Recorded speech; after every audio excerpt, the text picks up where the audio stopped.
Hey everyone, this is Kevin from thechesswebsite.com, and today we're going to be looking at the whale opening, which starts out with e4, e5, c4. Now you can see that white's looking to control the central light squares, but is also giving up the dark squares, specifically the d4 square. In this video, we're going to look at four variations from black. We're going to look at knight to c6. We're going to look at knight to f6, bishop to c5, as well as c6. And I'll give you some ideas on how white can actually do a good job of controlling not only the central light squares, but also counterattacking if black does try to control this d4 and central dark squares. Hopefully, guys, enjoy this video. This video is brought to you by Skillshare. More from them later in the video. The first variation we're going to look at is knight to c6. You can see that black is already preparing to bring his knight to d4 and really control this d4 square. White's not able to kick this knight away with its pawn, would have to do so with a different piece. Now, you'll see a common theme throughout this, and that really starts with the move d3. Yes, this does block off the light square bishop on f1, but the light square bishop was already blocked off, so you don't have to worry too much about that. But what it does allow white to do is open up for the dark square bishop to get involved into the game. This queen can now come to either side, the queen side or the king side, and it doesn't block off the knight on c3, which is going to be a pretty common square for white to go to. Now, there's really two common ways that black can respond. The first one is bishop to c5. The other one is knight to f6. So we'll first look at bishop to c5, just putting all of the pieces eyeing down on this d4 square. Now from here, white's going to play bishop to e3. And this is really the key move in this entire opening. If you want to play from white, you have to be playing bishop to e3. If not, I think you're just going to get overrun on this d4 square. Now, the reason you play this is because if they want to exchange here, then white has a pretty good setup. It's not too bad if you have double pawns on the same file, if they're in the center, as well as if they have pawns connecting. So this d pawn on d3 being next to these double pawns on the e file just make it very difficult for black to do anything in the center of the board. You can see that all of a sudden white has 4 pawns in the center, 3 of which are on the d and e file, and black right now only has 1 pawn in the center with e5. So how does black really control this d4 square? Well, they really don't, and so that's where it becomes tricky. Now from here, if they wanted to play queen to h4, that's fine, attacking the king, but then we just play pawn g3. The queen comes back to h6. We play queen to d2, and things are fine. Knight to f6. You can see knight c3 here, but there's no real way to break open the center. We just have so many pawns defending it now with our queen here, so it doesn't matter if the castle on the king's side, knight to f3. This is all a pretty good setup for white. Now, maybe they don't bring their queen out, but if they don't, knight to f6 here. We can continue the same thought press. Knight to f3. Maybe pawn d6, opening up for the light square bishop to get involved into the game, pinning down our knight. That's definitely a possibility. But we could play bishop to e2. We can castle on the king side, very similar to a king's gambit, where you have the f file semi-open, where you can castle and get your rook on a very active square on f1 here. So that's an option that white has as well. Always looking for lines that take away the main advantages from black, which in the whale opening is going to be that d4 square, as well as allowing white to still be very aggressive in their openings. So we come back, let's say that the bishop does not take on e3. If you're black, I don't actually think that's the best play, because it's pretty strong if they recapture with their pawn here. So another thing they could try is d6. Just saying, okay, don't want to exchange right here. Let's go ahead and open up for our light square bishop. Also, if you take right here and we recapture, that's completely fine. Now we have a really strong setup with knight to d4, and our queen is eyeing down this pawn on d3. So I think this is a natural move for black. White's definitely not going to take the bishop here. Instead, white's just going to play knight to f3. Just normal development move here.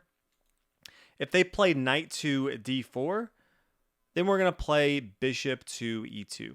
Don't think we want to take here because the main threat that they have is, let's say we capture with our knight. Then they play pawn takes d4, and this just gets pretty awkward. Yes, they have double pawns on the d file. That's fine because they have the c pawn over here, and it's just really difficult for us to deal with this d4 pawn. It's very different than if the knight was here. Don't have to worry too much. Now we can play bishop to f4 if we want. We could bring the bishop back here, c1, but we're not even going to give them that option because we're not going to take with our knights. Instead, we're going to play bishop to e2. Now, if they want, hey, they can take our bishop. That's fine. We can go ahead and take with our queen. But more than likely, I think they're going to take our knight. We take their knight. Now, if they want to exchange the bishops, that's fine. If they want to play queen to h4, we could play g3.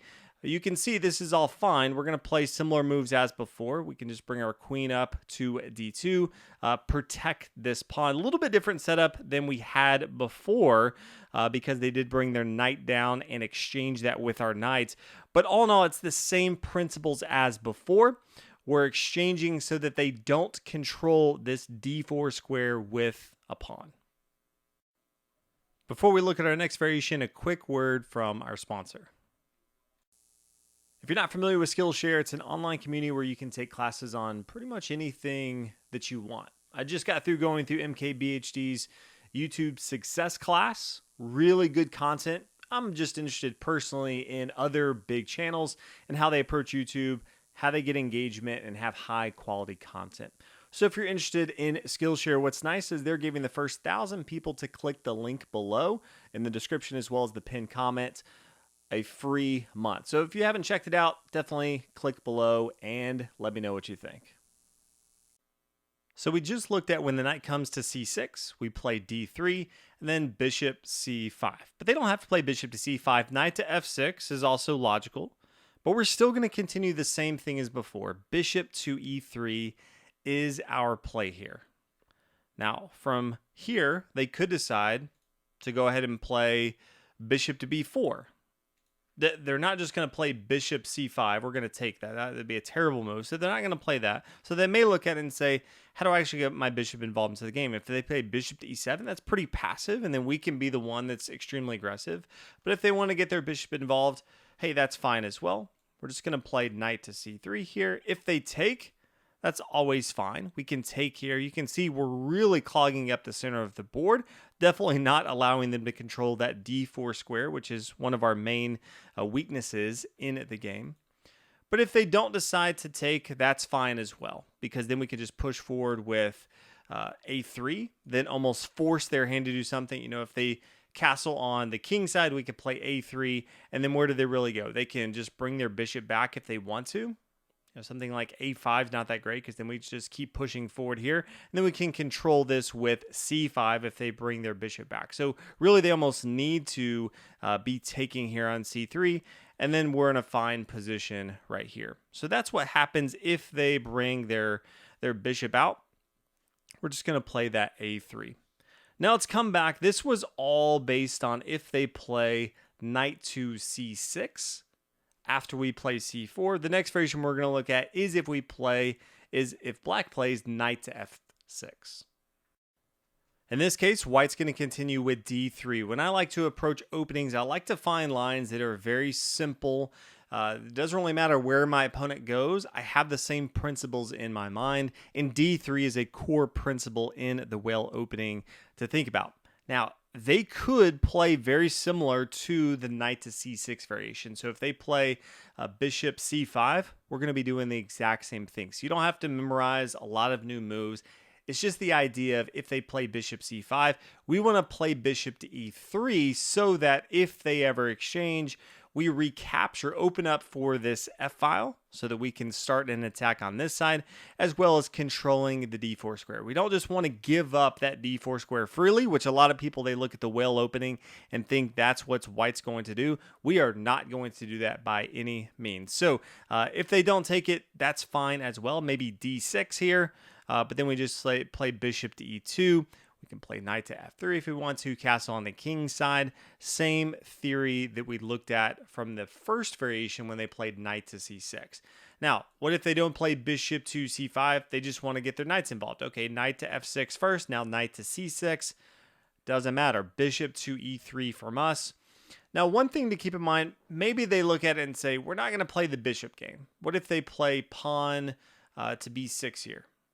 Now that's preparing to play bishop to c5 because, as we looked at before, they can't just play bishop to c5 once we have bishop to e3 because then we could just take their bishop. So pawn to b6 may be an option here, but we don't have to worry too much. We're just going to continue with our same game plan of developing pieces. Knight to c3 here. Bishop to c5 is fine with us. Knight to f3 because we don't care if they take our bishop on e3. We almost want them to take that bishop because as soon as they do, we're going to recapture and really clog up the center of the board. The next variation we're going to look at is if black plays bishop to c5. You can see that we can't play bishop to e3 right away because our pawn hasn't moved. So you can probably guess what we're going to play. We're going to be playing pawn to d3. Pretty much in most variations, we're going to be playing pawn to d3. Now, if they come at the gate swinging, queen to h4, and this is really a beginner mindset of, hey, the bishop came to c5, we're attacking the f2 square, so now let's bring our queen over here, and we'll just try to play queen to f2 and get a quick checkmate. Okay, well, that's obviously not going to happen against us. We're going to play pawn g3. Okay, now how do they really respond to this? There's kind of two approaches here. One is the more logical one, and that is to recognize we're not going to give up an easy checkmate, and they play queen to e7. If they play queen to d8, great. Hey, if you just want to waste 2 moves to bring your queen out and then back to the same square, that's fine as well. I think that would be pretty odd, but that's fine. From here, we're just going to play knight to c3, normal development moves as we've seen before. My guess is, though, that if they're looking to play queen to h4, that they're kind of all in, that they're pot committed. And so in that case, they may play queen to f6, saying, I'm going to try one more chance to play queen to f2. We're not going to allow that. We're going to play knight to f3, normal development moves, but it's a little bit different now because we have played pawn to g3. We're going to fianchetto our bishop here, and so because of that, we're not looking to play the normal bishop to e3 because we don't want to play bishop takes on e3. It's a little awkward with our king set up with our pawns, so now if they play pawn d6, we're going to play knight to c3, because bishop to e3 is just not as good of a setup once we play that g3 move from white. So not going to be playing that. Instead, we're going to be playing knight to c3. This also allows us to come to d5. This is a great outpost for our knights. Remember, black is really eyeing this d4 square. We're eyeing this d5 square. So the knight coming to d5 not only allows us for a great outpost, but it also allows us to continue to attack the queen on f6.